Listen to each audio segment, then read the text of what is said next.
Hello my dear students, welcome to science and fun class 10th। कैसे हो मेरे प्यारे प्यारे चुनुमुनुस। तो आज हेरिडिटी के चैप्टर का अंडर 15 मिनट वन शॉट आ गया है।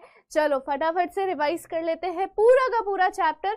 ऑलरेडी आप लोगों को life processes, control and coordination and how do organisms reproduce का अंडर 15 मिनट का वन शॉट मिल चुका होगा। अब हेरिडिटी का भी जल्दी जल्दी से पढ़ लो और इन सारे वीडियोस को सेव कर लीजिए या फिर वॉच लेटर में डाल दो, कहीं पर भी कुछ भी करो, क्योंकि ये सारे वीडियोस जिसमें मैं माइंड मैप्स के जरिए आप लोगों को पूरा का पूरा चैप्टर वाइज करा रही हूँ, बहुत ही ज़्यादा एक्सट्रीमली इम्पॉर्टेंट है बच्चों for your last moment revision.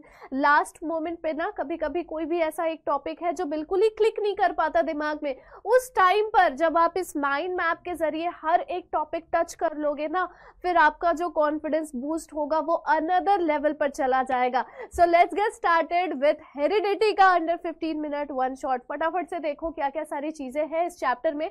सबसे पहले हेरिडिटी होता क्या है इसकी definition. What is the definition of heredity? Heredity is the process of passing traits from parents to offspring.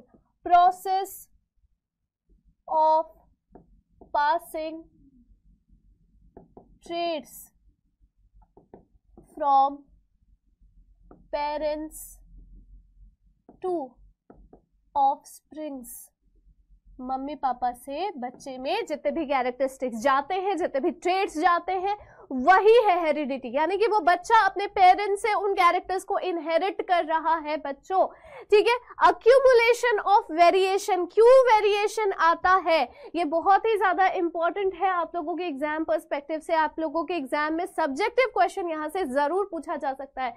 तो जितना भी सेक्सुअल मोड ऑफ रिप्रोडक्शन होता है ना बच्चों, सेक्सुअल मोड ऑफ रिप्रोडक्शन, इसमें दो अलग अलग इंडिविजुअल का जेनेटिक मटेरियल आपस में शफलिंग करता है, मिक्स एंड मैच करता है, और फिर वो सारा मिक्स्ड एंड मैच किया हुआ जो जेनेटिक मटेरियल का अमाउंट है वो एक इंडिविजुअल में, एक प्रोजेनी में, एक बच्चे में चला जाता है, ट्रांसफर हो जाता है, जिसके वजह से उस बच्चे के अंदर वेरिएशन देखने को मिलेगा। यानी कि आप उस जब प्रोजेनी को देखोगे तो आपको ये तो समझ में आएगा कि इसकी शक्ल, इसके ट्रेट्स, इसकी कैरेक्टरिस्टिक्स इसके मम्मी से भी मिल रही है, इसके पापा से भी मिल रही है पर बिल्कुल भी आइडेंटिकल नहीं होता। यही है एक्यूमुलेशन ऑफ वेरिएशन बच्चों during reproduction, during sexual reproduction. यानी कि जो नया न्यू बीइंग है ना, न्यू ऑर्गेनिज्म है, that will be similar to the parent due to DNA copying. किस वजह से बच्चों? Due to DNA copying. और इस डीएनए कॉपिंग में जो एरर आ जाता है इसके वजह से होती है वेरिएशन। इसके वजह से क्या होती है? वेरिएशन हो जाती है। Very good everyone. चलो अब हम लोग बात करेंगे कुछ इनहेरिटेड ट्रेट्स के बारे में। अब इनहेरिटेड ट्रेट्स क्या होते हैं? किस चिड़िया का नाम है इनहेरिटेड ट्रेट्स? इनहेरिटेड ट्रेट्स का मतलब होता है वो ट्रेट्स जो कि पेरेंट से ट्रांसफर होते हैं टू द ऑफस्प्रिंग। पेरेंट से ऑफस्प्रिंग में ट्रांसफर होने वाले ट्रेट्स या कैरेक्टरिस्टिक्स को हम इनहेरिटेड ट्रेट बोलते हैं।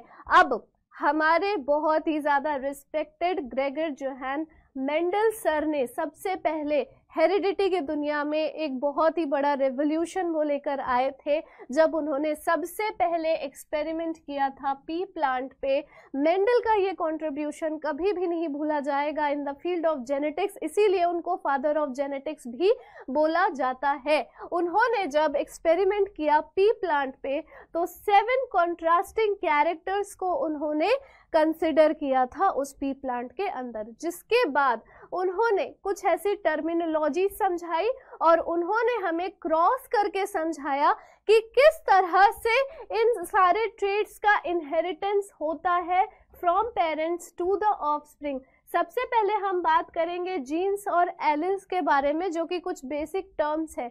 अब देखो बच्चों, हमारी बॉडी में जितने भी सेल्स है ना, हमारा बॉडी सेल का बना हुआ है, जितने भी सेल्स है हमारी बॉडी में, सेल के अंदर पाया जाता है न्यूक्लियस। न्यूक्लियस के अंदर पाया जाता है क्रोमेटिन फाइबर।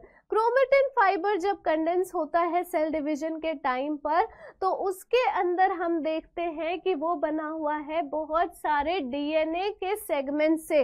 डीएनए की कॉइलिंग से ही क्रोमोसोम बना हुआ होता है। डीएनए जिसका स्ट्रक्चर आपको इस तरीके का दिखेगा, है ना, this is structure of DNA, double helix DNA. Her DNA में ना, हर एक स्ट्रैंड ऑफ डीएनए में छोटा सा एक ऐसा सेगमेंट होता है, एक ऐसा सेगमेंट होता है डीएनए के अंदर जो किसी भी एक पर्टिकुलर कैरेक्टरिस्टिक के लिए रिस्पॉन्सिबल होता है। उसी को बच्चों हम कहते हैं जीन, उसी को हम क्या कहते हैं, जीन। यानी कि जीन्स जो होंगे वो कहाँ पाए जाएंगे, वो पाए जाएंगे डीएनए में। और जीन क्या कैरी करता है, जीन कैरी करता है वो इंफॉर्मेशन, किसके फॉर्म में इंफॉर्मेशन कैरी करेगा, कुछ कोड्स के फॉर्म में वो इंफॉर्मेशन कैरी करेगा। किस चीज के लिए इंफॉर्मेशन कैरी करेगा, प्रोटीन बनाने के लिए इंफॉर्मेशन कैरी करेगा। यानी कि वो जीन एक ऐसा इंफॉर्मेशन लेकर बैठा है जो किसी कैरेक्टरिस्टिक के लिए प्रोटीन बनाने में हेल्प करता है बॉडी को। अब जैसे कि मैं जब अपने मम्मा के वूम्ब में थी, तो मेरी मम्मा और मेरे पापा के जो जीन्स थे वो मेरे अंदर ट्रांसमिट हुए थे by the sexual reproduction, bye fusion of gametes. ठीक है, गैमीट्स के अंदर दोनों के जेनेटिक मटेरियल थे। अब क्या होता है ना, अब कैसे पता चलेगा कि मेरे जितने भी कैरेक्टरिस्टिक्स हैं वो मम्मी के और पापा के दोनों के मेरे में आने हैं। क्यों? क्योंकि उन दोनों के जो क्रोमोसोम्स मेरी बॉडी में आए हैं ना, वो कंटेन कर रहे हैं कुछ इंफॉर्मेशन। कैसी इंफॉर्मेशन? प्रोटीन बनाने की इंफॉर्मेशन। अब जैसे मेरी आंखों का कलर ब्लैक होगा, क्योंकि मेरे मम्मी और पापा दोनों के आंखों का कलर ब्लैक है और ये एक डोमिनेंट ट्रेट है, तो ऑब्वियस सी बात है कि मेरे में भी ये डोमिनेंट ट्रेट आ गया है। तो अब मेरी बॉडी जब बन रही होगी मेरी मम्मी के वूम्ब में, तो उस टाइम पर उसी इंफॉर्मेशन को यूज करते हुए मेरे आंखों के कलर का मेरे आंखों का कलर जब बन रहा होगा, तो वो जिस प्रोटीन के लिए रिस्पॉन्सिबल होगा, वो प्रोटीन का इंफॉर्मेशन वो जीन कैरी कर रहा होगा। तो ये जीन हो गए। अब बच्चों, मेंडल सर ने ना हमें एक बात बताई कि जितने भी जीन्स होते हैं ना, हर एक जीन का एक कॉन्ट्रास्टिंग कैरेक्टर, एक कॉन्ट्रास्टिंग पेयर होता है। अब जैसे कि पी प्लांट में उन्होंने एक्सपेरिमेंट किया, तो पी प्लांट का अगर हम हाइट कंसिडर करते हैं, हाइट एक कैरेक्टरिस्टिक है, हाइट एक कैरेक्टरिस्टिक है। अगर हम पी प्लांट के हाइट को जीन मान के चले कि जीन जो है उसकी हाइट कैसी होगी, टॉल हो सकती है या डुआर्फ हो सकती है। ये दो अलग अलग कॉन्ट्रास्टिंग पेयर्स हो गए जो कि जीन के दो एलिल्स हो गए। जैसे एक सिक्का है, एक सिक्के के दो पहलू होते हैं, एक टेल्स होता है, एक हेड्स होता है।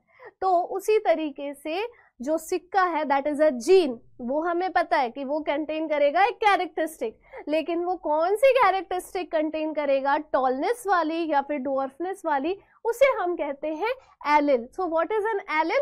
इट इज अ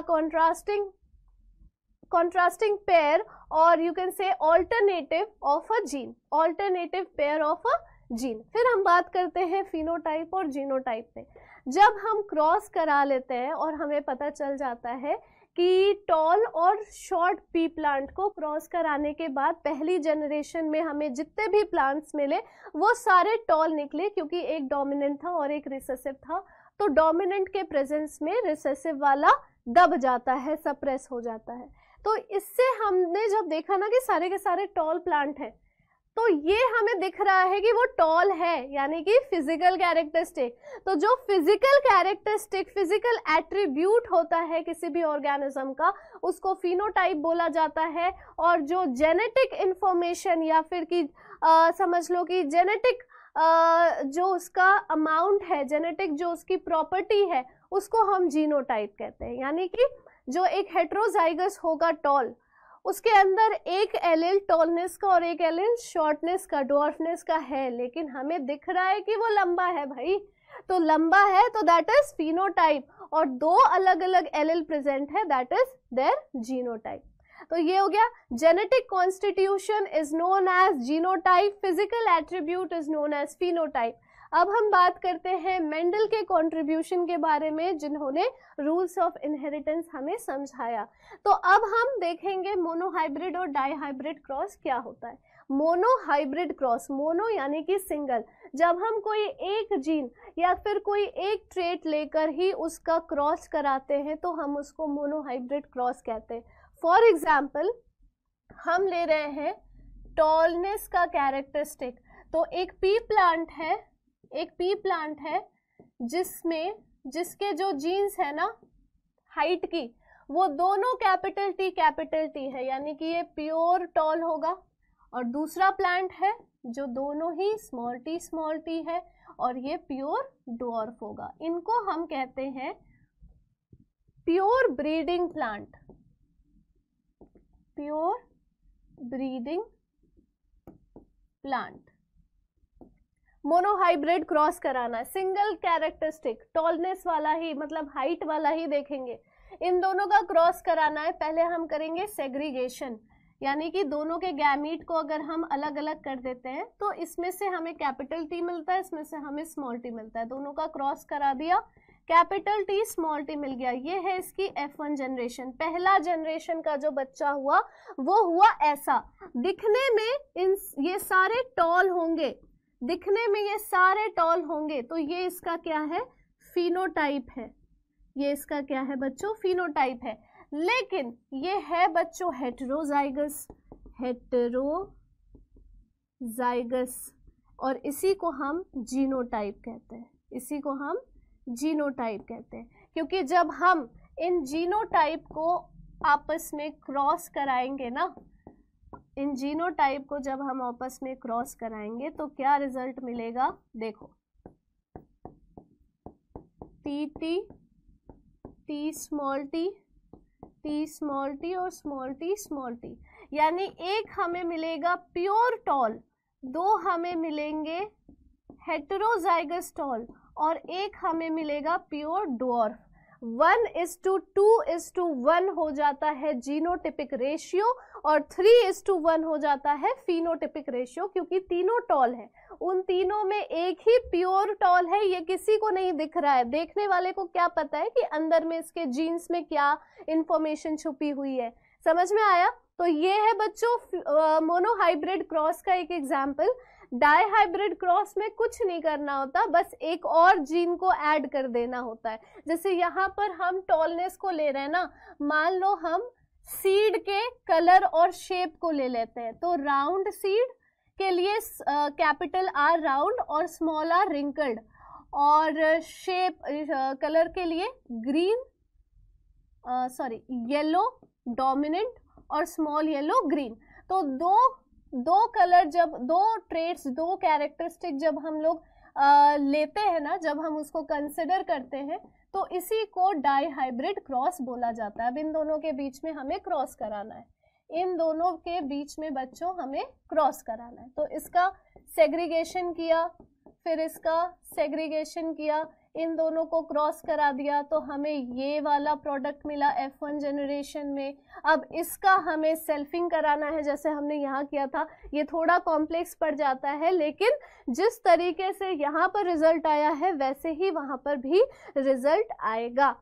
समझ में आया? तो ये हो गया मोनोहाइब्रिड और डाईहाइब्रिड क्रॉस। अब हम बात करते हैं कि ये सारे ट्रेट्स एक्सप्रेस कैसे होते हैं। अभी ऑलरेडी मैंने आपको बता दिया जब मैं जीन समझा रही थी कि किस तरह से रोल होता है डीएनए का। ये सारे डीएनए कैरी करते हैं जीन्स के पास है वो इंफॉर्मेशन, ताकि वो प्रोटीन बना सके। प्रोटीन कैसे बना सके कि वो उस प्रोटीन से ना वो पर्टिकुलर कैरेक्टरिस्टिक डेवलप हो रही है उस पर्टिकुलर ऑर्गेनिज्म के अंदर, और उसी के वजह से वेरिएशन आने वाला है।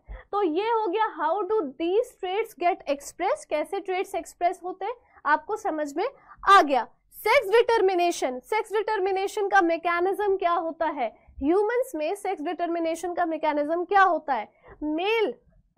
मेल्स में ना बच्चों X और Y क्रोमोसोम पाया जाता है, फीमेल्स में X और X क्रोमोसोम पाया जाता है। ठीक है, क्रोमोसोम कितने टाइप के होते हैं? दो टाइप के होते हैं। एक होता है ऑटोसोम और एक होता है एलोसोम। एलोसोम को सेक्स क्रोमोसोम कहते हैं, जो डायरेक्टली सेक्सुअल रिप्रोडक्शन में इन्वॉल्व होते हैं, यानी कि सेक्स डिटर्मिनेशन कराने वाले जो क्रोमोसोम्स होते हैं उनको एलोसोम बोला जाता है।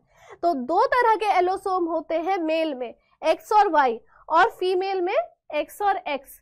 तो जब गैमीट का सेग्रीगेशन हुआ, जैसे कि मैंने आपको यहाँ दिखाया, जब गैमीट का सेग्रीगेशन हुआ जैसे एक्स और एक्स, एक्स और वाई, तो यहाँ से तो सिर्फ एक्स आएगा। यहाँ से दो पॉसिबिलिटीज है, एक्स भी हो सकता है, वाई भी हो सकता है। अगर इस फीमेल का एक्स इस मेल के एक्स के साथ जुड़ गया तो डॉटर बन जाएगी।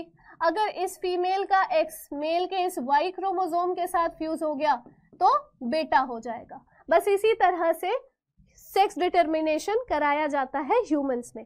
तो बच्चों ये था पूरा का पूरा हेरिडिटी का इंफॉर्मेशन, हेरिडिटी का पूरा one shot under 15 minutes. I hope आप लोगों को पूरा चैप्टर एक समरी की तरह से समझ में आ ही गया होगा, और लास्ट मोमेंट रिवीजन के लिए तो ये रामबाण होगा आप लोगों के लिए। मिलते हैं अब हम लोग बहुत जल्दी अगले चैप्टर में, आर एनवायरमेंट के 15 मिनट वन शॉट में। तब तक के लिए take care, thank you so much. Session को लाइक जरूर कर देना प्लीज, और बहुत सारे लोगों को शेयर कर देना, ठीक है। कमेंट बॉक्स में मुझे कमेंट करके बताओ कि कहीं पर कोई डाउट है या नहीं है, और आपको ये सेशन कैसा लगा।